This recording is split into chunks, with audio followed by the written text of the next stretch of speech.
this massive ocean that covers 2/3 of the Earth, and we often can't really see what's down there. So it's very difficult to get any data on fish stocks without a lot of money to do that research. But actually, if we don't have the data, if we can't measure it, then it's very difficult to manage it, and that is one of the reasons why a lot of fish stocks are in a poor state. So actually, in some of the developing world nations, they don't have a lot of money to put towards fishery assessment, but actually they do have a lot of guys out on boats, which are essentially mobile data collection platforms. So in the past, with data collection, you need people on board boats, you needed books, pencil, you get to put that back into the computer and get home, and you had to analyse all that. But as we said earlier, we've got these apps that can do all this for us, which is fantastic. And nearly everybody in the world has a phone now, not necessarily a smartphone, but we've got this potential to do stuff. So actually, the first app is to do with image analysis. So actually, technology like GoPros are relatively cheap, and you could put them on 10% of fishing boats, say, and actually for quite a small amount of money, you can get a lot of footage of what's going on there. But at the moment, you've got to take that footage back to the lab. Someone's got to sit there, go through all that footage, measure the fish on the screen, do the species, do the text, and get the stock assessments to then say how much we can sustainably catch. But actually, the solution here, I think, is technology. So we'd like someone to put together some software that can look at images of fish that might be going on a conveyor belt on a boat or a sorting grid, analyse the species, ideally the length of it, like fish on, the number of fish that have gone through, and with certain species that are sexually dimorphic, so the male and female look different, which actually is relatively few species. That is enough to get a stock assessment into place, which allows us to sustainably fish in parts of the world that wouldn't be able to do so before. And in these parts of the world, fishing is actually a really important part of, one, the economy, and two, survival, just because of fish protein.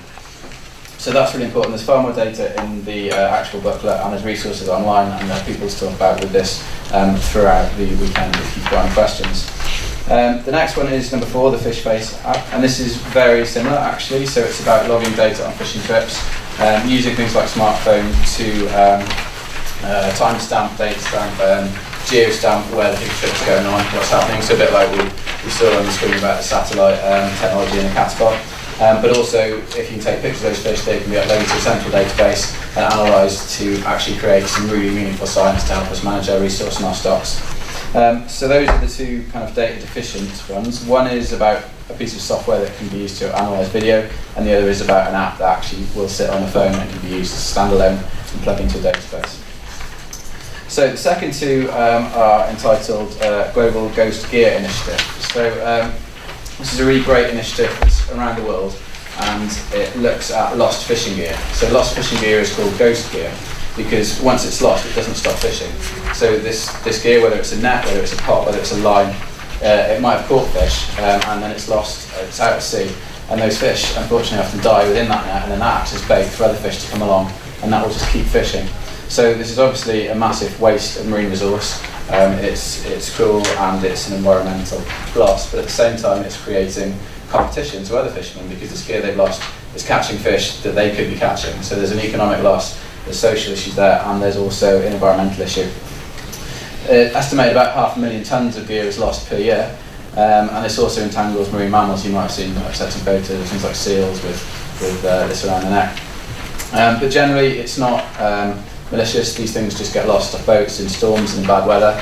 Gear conflicts, so for example shipping or different types of fisheries might interact, and they might cut buoys off or just damage gear, and that might get lost then. So the solutions are about finding ways that we can recycle this gear, finding ways that fishermen can get rid of it sustainably, tagging this gear with GPS, for example, and actually recording where it goes and looking for hotspots in order to focus our effort on how to deal with that. So how to educate fishermen on not to losing it, how to stop that happening in the first place, and to rescue ghost gear, clean it up from the seabed with divers or animals that get caught, work out ways of cutting them free. So the first problem statement here is an application, basically a citizen science app, so anyone can download it to their iPhone or Google phone, snap a picture if you see it on the beach, or if you see something floating in the sea. That will time and date, geostamp it with GPS, and then that will send it to the Global Ghost Gear Initiative database, when they can map, and hopefully the software will map that online, so you can then pinpoint the hotspots of where you need to focus your work and focus your efforts to try and reduce this problem as much as possible. And ultimately helping to reduce unnecessary loss as well. Number 2, this is also a Ghost Gear Initiative app. but this is a lot more specific. So this is focusing on the Bay of Fundy in Canada, which has the highest tidal range in the world. So the tide whipping in and out there is great for marine life. It turns up loads of nutrients, and you get some absolutely fantastic wildlife. So two of the favourite residents are lobsters and whales. Lobsters are great for the fishermen. Everybody likes lobster, so fishermen have massive amounts of pots there. But there are also whales going in and out in hotspot, and when the skier gets lost and it's not looked after, sometimes these big pot ropes can entangle whales, and a lot of these are endangered, so this is a really, really serious issue. The gear is often lost because there's shipping, there's tourist boats, and there's other fisheries that are going through this gear, not knowing it's there. There's just a small marker by on the surface that with this tide can get pushed underneath, or in the dark, for example. So this project is about conceptualising some kind of GPS or marking technology that can be put on those pots, and then creating a map that will be available in the wheelhouse of all vessels, with potentially a warning system that will point out where the skier is, so that can be avoided. And if the skier is lost, it can be retrieved either by the fishermen or by divers or the Go Skier Initiative to help stop that problem. So thanks for your time on those problem statements. If you've got any questions, come and ask me or any of the team that's moving around. And I guess I'll leave it to you guys to introduce the other problem statements. Great. Thank you, David. Did you have any questions for David at all? If anyone's got them now, of course they can ask as well. Okay, we can figure that out at some point. I'm Mahvash Siddiqui. I'm the Environment, Science, Technology and Health Officer at the US Embassy in London. And I'm not a marine expert, but I'm a jack of all trades and a master of none. Formerly, I was a genetic engineer and a molecular biologist, so some of the bio-like questions I can probably answer. I also did a co-master's in neuroscience, but this has nothing to do with that. So happy to help with any questions which are very specifically biology, but any marine related questions I would recommend seeking out the people who are marine experts. So I'm going to, if you don't mind flipping to problem statement 2, which is the fisheries data interoperability. This was created by the National Oceanic and Atmospheric Administration, which is part of the US government. The name of the person who wrote this proposal, his name is Todd Hay. And if you see his email, he can actually be reached over the weekend. Or if you want us to reach out to him, if you have any specific questions regarding his proposal. So I just want to give you a quick gist of this. I'm not going to go read this verbatim. Basically, fisheries information is collected and stored in just disparate proprietary formats. And there are people who are government researchers who are collecting the data, there are academics collecting the data, you have commercial vessels, you have private vessels collecting fisheries data. So there's a lot of data being compounded, but it's not being stored in a synchronized manner. But at the end of the day, there's only 2 ways that you need to store and collect data on fish. It is based on the weight of fish and the count of fish. So there are data challenges that NOAA is looking into solving through an app. And the data challenges are that there are a multitude of data formats. There are different collection techniques and protocols, and there's different units of measurement and semantic definitions. What they want to do is make sure that all these get synchronized over different agencies or different entities that are collecting this data.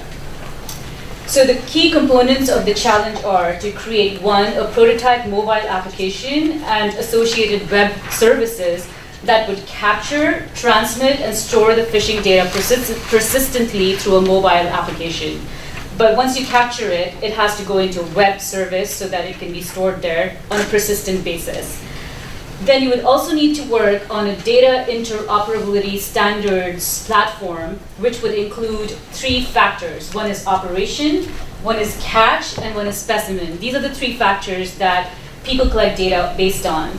Operation is basically based on information about vessels, different boats and ships and whatnot, names of the operators and gear used, and permit numbers and what start and end time of the fishing.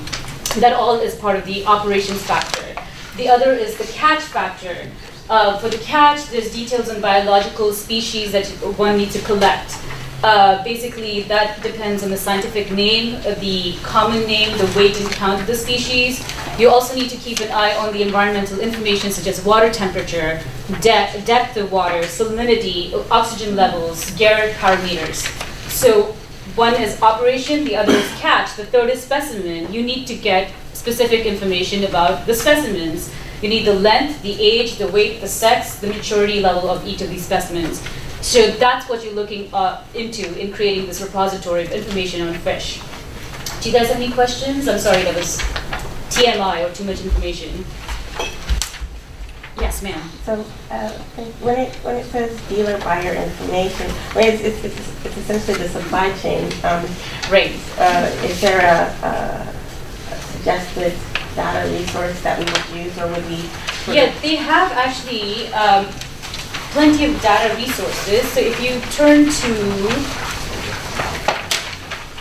I think, if you turn to the second page, basically, well, they've given you information about the reference software implementations and the data interoperability standards. We can find you a source where you can get that information about supply chains. And I think a simple Google search would tell you where most of these vessels come from. Also, NOAA, the National Oceanic Administration, they have this kind of data. So you can look at different sources, but I'm sure some of the marine experts who are here today, no, I'm not today, but tomorrow you're going to hear about 15 different lightning speakers. They will be able to help. There's going to be facilitators who will be able to help. And I'm going to reach out to our international contacts to see who can help in getting you the right sources of information. Yes, sir. It's worth noting there's a website called Marine Traffic, which is Oh, really useful. that's very good to know. You just search it on Google, but it shows nearly all of the vessels It's around good the to have world an at the expert same amongst size, us, so. and you can trace them and follow them. It gives all sorts of information. So it's useful. marinetraffic.com? I believe so, but Okay, just cool. Google Marine Traffic, it's massive, it'll come up first hit. Perfect. Any other questions? Okay, great. So let's move on to the other one. It's number 3 is Fisheries and Oceans Canada. Basically, it is drafted, this problem statement was drafted by Aaron Goodson, and he's from the Canadian government. Basically, what it is that we have all these fish species, which are invasive species.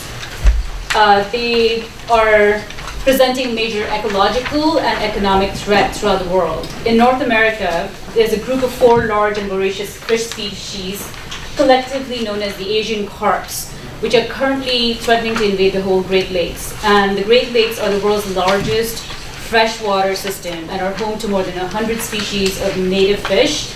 And it's a multi-billion-dollar fishing industry which is being threatened because of these Asian carps. Canada and the United States are actually working together to prevent these Asian carps. The 4 different types of carps are bighead carp, silver carp, grass carp, and black carp. And the idea is to prevent them from entering the Great Lakes in an invasive way. The Asian carps have also caused great ecological and economic damage in the Mississippi River Basin, where they have already invaded. So in 2011, the Government of Canada issued a study known as a Binational Ecological Risk Assessment for Big-Headed Carps in the Great Lakes. That's a mouthful. Basically, based on the study, what they learned is that the study was done between 2013 and 2015. In 2013, there were 2 triploid sterile grass carp which were caught. They were sterile. That means they were not reproductive. We don't need to worry about that. They're not going to proliferate. In 2014, there was 1 triploid grass carp which was caught in the Grand River.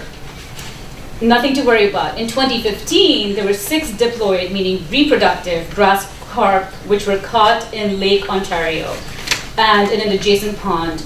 And basically, that really freaked the wits out of the Canadian government and the American government. And so they have decided to promote the surveillance campaign to curb these. They don't want the fish eggs and the larvae to live. And what they want is a real-time tool to help their field staff determine when to visit high-risk areas in order to curb the proliferation of these different carps. Now, the good thing is, amongst the 4 carps, the only one that they've seen, the 4 species or specimens, they've only seen the grass carp. Anyway, what your job would be is to create an app using online real-time temperature and flow data information to determine the most high-risk areas to sample these carps and the times of years during which these areas should be sampled. The problem with the Great Lakes region is that the atmospheric condition or the temperature and the water flow varies from time to time. It's very unpredictable. So you would need to write an algorithm that would help in facilitating these people to go when, based on time and flow of based on temperature and flow of water, they need to go there and make a trip only when it makes sense. It shouldn't be an exercise in futility. So they need a real-time tool that could be made flexible enough to predict spawning times of different fish species, sorry, that's a bit of a tongue twister, that spawn in streams. And there is actually information available in the packet from a graduate student in Toronto who's working on risk assessments. You just need to piggyback on his research. And hopefully, just sort of use the information that the person has already created in terms of the data and semantics, and you can run from there. Do you guys have any questions? Sorry, that was an information overload again, but. So watch out for the diploid reproductive part, if that makes any sense. But there will be some marine and biology experts tomorrow to explain to you the different categories of concerns here. So, okay, I'll move on to I guess Ed will talk about the last two. Yes, and I promise not to talk about diploid, whatever. That's right. Okay, I'm going to do 7 and 8. I'm just going to do it briefly because you can read this stuff. But the 7, going to that, that's talking about how you need, there's all kinds of data in the internet, but they would like to have an app that pulls all this information together, about vessels, such as the vessel name and number, owner operator, permit, fishing gear, and things like that. So the idea is that you would be able to know this information quickly, and then U.S. or other countries could try to do that for law enforcement and to make sure there's not overfishing, but also marketers and consumers could also use this type of information. And I think, again, we have David Hogan, who I've actually met, who he's a guy that you can contact about this. But I think one attractive thing about this one is that it's specified much more the concrete steps of what they are looking for. And then you have a huge number of supporting data and information. You have 28 different websites. So I think that it's clear what you have to do. It's just a question of how you pull all this freely and the information from the internet and fishing data and stuff like that into one app. Is that reasonably clear? Okay. And now on to 8. The Marviva Foundation. That really deals with if you're buying seafood either as a restaurant or as an individual, where is it really coming from? Is it really the seafood that they told you it was? And because that happens all the time, that there's fraud either in, it could be an endangered species and they label it's not, or it could be something that's actually, they claim it's a much more expensive species than it is. And we give some statistics about how serious a problem this is. And so they're looking for a smartphone app, to identify fish fillets and gives the justification, the target audience, like I say, it's really consumers, all types of buyers, distributors, and trying to create a user-friendly tool that you can identify the product at the commercialization chain. And they're looking for integrated approach. They already have a regional awareness program in Costa Rica, Panama, and Canada, and Colombia. But so this gives some details about what you would, supporting data information, have access to physical samples of fish products. Well, I guess we have some for dinner. And photos of individuals and fillets of different species, and trying to have an app that can identify what that actually is, so that people do not either buy fish that's endangered or people do not buy fish that it's not as labeled. Okay.